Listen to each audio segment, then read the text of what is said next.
This panel is a result of a collaboration with the Americas Society, Americas Quarterly magazine. So we're very pleased to have you here to launch the new issue of Americas Quarterly, discuss some of the research that we've done in collaboration here.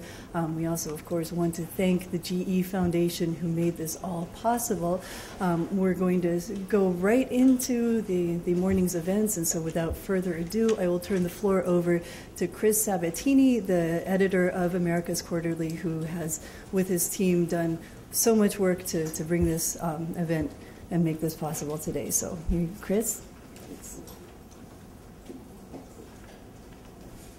Well, first of all, welcome. I used to live in Washington. This is my first time back in a while, so good seeing a number of familiar faces. As Barbara mentioned, this is the result of a collaboration between the Peterson Institute for International Economics and the Americas Society and Americas Quarterly, in which over the course of the last year we've conducted research on a number of issues which we'll be talking about related to China, and collaborated on the publication of the latest issue of Americas Quarterly on China, which we'll be taking you through today, both of those two aspects of this project. Clearly, the timing of it couldn't be better, although I can't claim prescience for that, just really good luck. But as they say, it's better to be lucky than good and smart.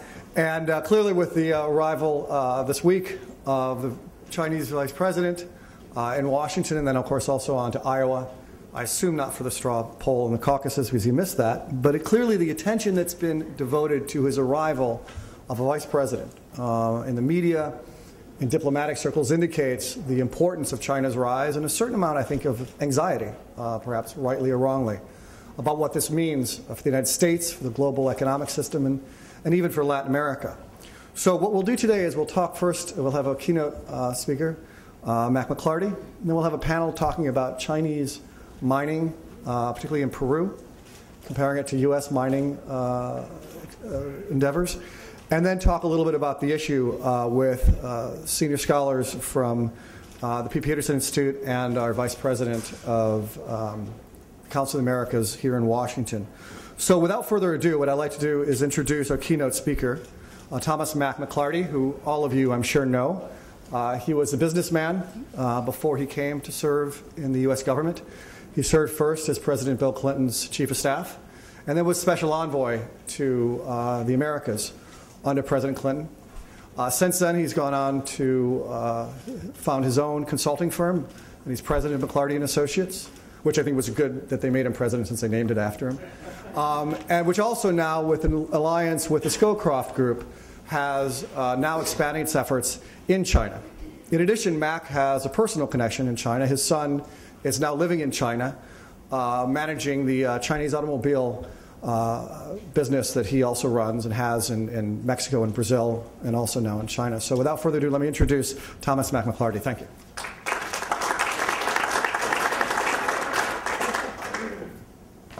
Chris, thank you very much. Good morning to all of you. I am delighted to participate in this program at the Peterson Institute, and I appreciate all of the good work, Barbara, with you and your colleagues here for co-hosting this event with the Council of the Americas and the Americas Society.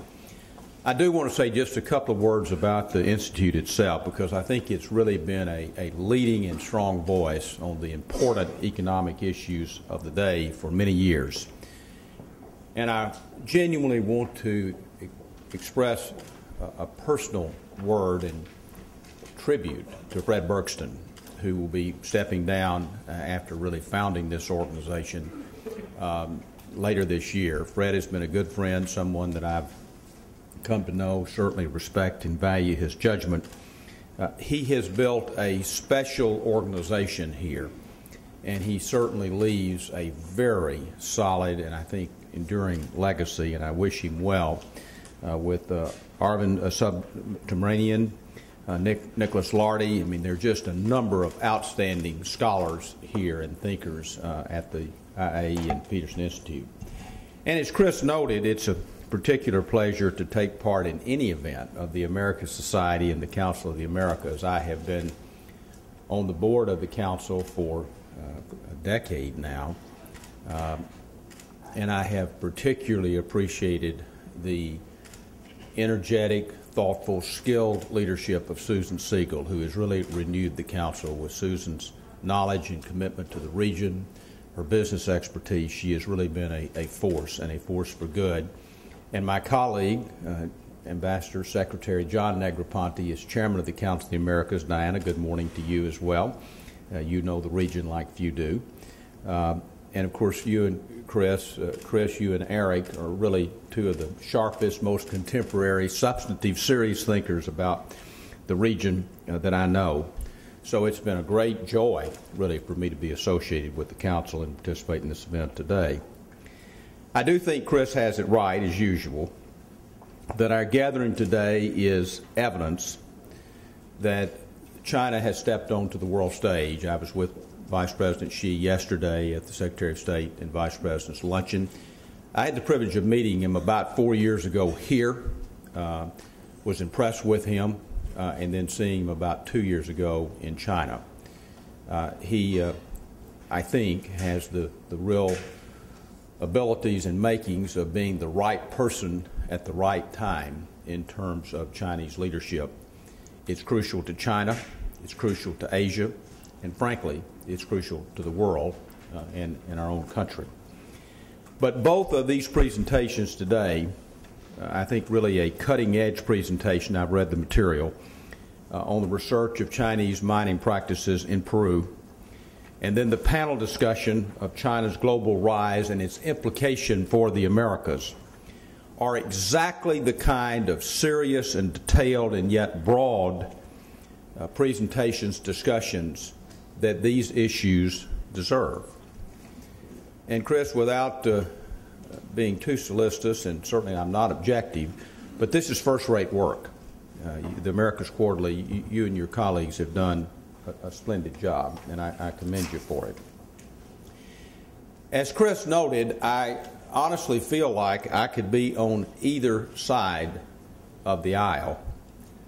And I'm not talking about politically in Washington, although I have been accused of being on both sides of the aisle here, since I am a strong believer in bipartisanship. But on both sides of the aisle in this sense, it's because I do have important interest in both places, in China and the Americas. On the one hand, during my time in government, as Chris kindly noted, I had the privilege to serve as President Clinton's Special Envoy for the Americas. I had the opportunity to participate in and help to organize the first Summit of the Americas in 1994 and the second follow-up summit in Santiago, Chile. And I think Mr. Farnsworth and I made more than 50 trips to the region in 2.5 years during our tenure in the Envoy's office. But I also had the privilege to help arrange, as we were speaking earlier, President Clinton's first visit with John Zemin in Seattle. I still remember Ambassador State Roy briefing President Clinton and our team for that first very important meeting. And frankly, after a meeting where both leaders stuck pretty close to their talking points, it was a civil discussion, but not a particularly warm and conversation, and not a discussion that moved things forward. But as characterizing President Clinton, he and Jiang Zemin established a warm relationship. And that was evidenced when the Chinese president played his violin at the state dinner in 1996. And upon leaving government, I was certainly a strong advocate in China's accession to the WTO, which I think will be viewed by history as a very significant and meaningful event. I have deepened my work in both regions through our firm's work, as Chris noted, where we advise companies doing business around the world, but particularly in Latin America and Asia. And more specifically, my interest in China and the hemisphere is very personal. I am proud to chair our 4th generation family automotive endeavors that have operations in Brazil, in Mexico, in China, and of course the U.S. And you're right, I must admit, when I was growing up in Hope, Arkansas, which will always be my home, and we still have our family home in Hope, I did not think I would probably be the father of a son who could speak Spanish, Portuguese, and Mandarin fluently. But Mark has been living abroad for many years after his graduation from Georgetown here and working with J.P. Morgan, leading our family endeavors, first in Sao Paulo, Brazil, and for the past 4 years in Beijing. So I've seen through his eyes the tremendous connectivity between China and Latin America. And that's most apparent, as all of you know, and there are many thoughtful and serious voices and people in this room, in the ties of trade, investment, and commerce, which I believe almost undeniably have brought significant benefits to the people of the Western Hemisphere. And Chris, as you noted, from 2000 to 2010, Latin American exports to China shot up 1,500%. Now just think about that. In a decade, exports from the Western Hemisphere, from Latin America specifically, rose in China well over 1,000%. That's dramatic, meaningful growth, indeed a paradigm shift. And the expansion in Latin America's middle class, which is projected to surpass 70% by 2030, and we've seen meaningful rises in the middle class and therefore consumer class in Brazil, Mexico, Colombia, Argentina, a number of other countries throughout the region, is clearly in part, in my opinion, because of the rise of exports, largely commodities, but not exclusively, from the region to China.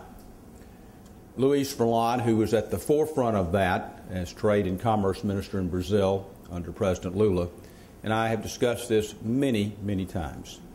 Luis was a tireless advocate for Brazil exports to China. I've discussed it with President Cardoso and President Lula. If you talk to Angel Gurria, now Secretary General of the OECD, formerly Finance Minister and Foreign Minister of Mexico, he will say the same thing, as will Guillermo Ortiz.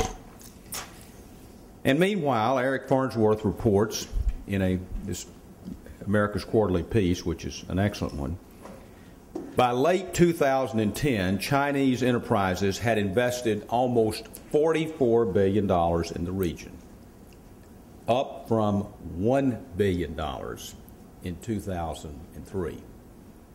So again, I would pause and ask you just to think about that for a moment. $1 billion in less than a decade to over $44 billion some 7 years later. Investments that Beijing often bolsters with broader deals in aid and trade to support our Latin neighbors, and particularly their needs for infrastructure and development. Now, obviously, countries that provide primary goods have been the big winners here. Brazil, Argentina, Chile, Ecuador, Panama, certainly with the canal, Peru, Venezuela. At the same time, as most of you know, a recent study of 4 countries in the region found that all of them had seen their market share decline as a result of China's emergence as an economic power and a competitor in the region. From low-tech products like wood and basic metals to high-tech products like computing machinery. So the countries that are not benefiting from raw materials exports to China understandably see Beijing more as a competitor than a partner. But even if you talk to the Brazilian business community, they will see China as a competitor as well in their own large market. Not necessarily a bad thing, but a reality, a growing reality in the region. And of course, China's growing influence in the region has not happened in a vacuum. One of the most compelling questions that we face is, what will it mean for U.S. interest and policies in the hemisphere? And that was kind of the subtext, not just of the hemisphere, but more broadly, of Vice President Xi's visit to our country, both here in Washington, to the heartland in Iowa, and then on to Los Angeles. China's efforts in the Americas, as Eric wrote, provide Latin America and Caribbean countries with additional trade and investment options that reduce U.S. leverage to promote open market democratic values. In reinforcing that point, I was struck by a comment, Chris, that one of your readers on your blogs sent to you. And he wrote, and I'm quoting here, "I am a Brazilian. I live in Brazil. China buys and pays with no strings attached. We love China's money. Good client. They don't meddle in our internal issues. Guys, can you please stop dreaming that we are in your backyard?" End of quote. As I often used to say during my tenure as Special Envoy for the Americas when I reported to Mr. Farnsworth during those years in the White House, Latin America is a natural market for the United States, but not one we can or should take for granted. The United States has sometimes allowed ourselves the luxury of thinking we were the only major player, the only game in town. But if that were ever true, it is obviously not true today. And there are some understandable and I think appropriate concerns regarding China's investment. While I would submit to you that on balance, it is welcome and positive in most regards. But it likely does not come with the same sorts of obligations on corporate social responsibility, environmental sustainability, stewardship, anti-corruption, and other elements that we generally see in the Western model. And those are factors that absolutely help underpin, support the health of strong societies and economies in the region and other emerging markets. And yet, if there's one thing history teaches us, it's that nothing stays the same. As China becomes more developed, and it is, we sold over 15,000 new BMWs in China last year just from our dealerships in China. That is a lot of BMWs. With more internal consumption, which is absolutely crucial, as Stephen Roach and others have written, in terms of China's development of their country to maintain their stability. And with increasing labor and transport costs, and we have seen significantly rising labor costs and land costs in China firsthand, as well as transportation costs, particularly with oil prices going up. As all of those factors continue to rise, you're going to see what Secretary Clinton calls the power of proximity. And in fact, we're already seeing it. We're already seeing many countries, companies, multinationals, nearshoring coming back to Mexico and Central America. You see significant foreign direct investment in Mexico, particularly in the automotive sector, but more broadly in the last 2 years, even with the pressing security issues in Mexico. I'm privileged to serve on the Union Pacific Railroad Board of Directors, and we see our shipments from Mexico almost doubling, with the potential to go up even more if we can relieve some of the infrastructure bottlenecks at the border. So it challenges all of us, I think, to see the opportunity and to seize it in terms of addressing the regulatory and other barriers that currently limit our trade and competitiveness in the Western Hemisphere. We have not been as smart, open-minded, flexible, and creative in this area as we need to be beginning from the 1994, long time ago, Summit of the Americas. It is absolutely essential for our own well-being and for our neighbors' well-being, that we somehow liberalize these trade and investment issues, get past some of the bottlenecks, particularly in agriculture and more broadly, and develop a more free flow, particularly of trade. Investment's flowing pretty well. But for all the relentless pace of globalization, we know that our economies and interests are increasingly intertwined, certainly in the Americas, but more broadly around the world. As the highest-ranking woman in the Chinese government, who has a portfolio of education and culture, sports, among others, said recently at a dinner that I had the opportunity to attend and be with her, you know, we are all passengers in this boat together. And indeed we are. What happens over there matters here, and vice versa. So whether we are talking about the Americas or our bilateral relationship with the United States and China, which will be the focus this week, or regional efforts such as the Trans-Pacific Partnership and APEC, which bring Asian and American countries together, the promise to increase the volume of trade and investment as barriers come down, clearly domestic incomes have the potential to rise, and living standards and peace and stability with them. So I say all of that to underscore how vital it is that we truly understand the complex forces, cross-cutting forces that are underway. So let me conclude as I began, to thank the Peterson Institute, the Americas Society, and the Americas Quarterly for helping us do precisely that. I look forward to hearing the panel discussion before I have to leave for Vice President Xi's luncheon today as he concludes his visit in Washington.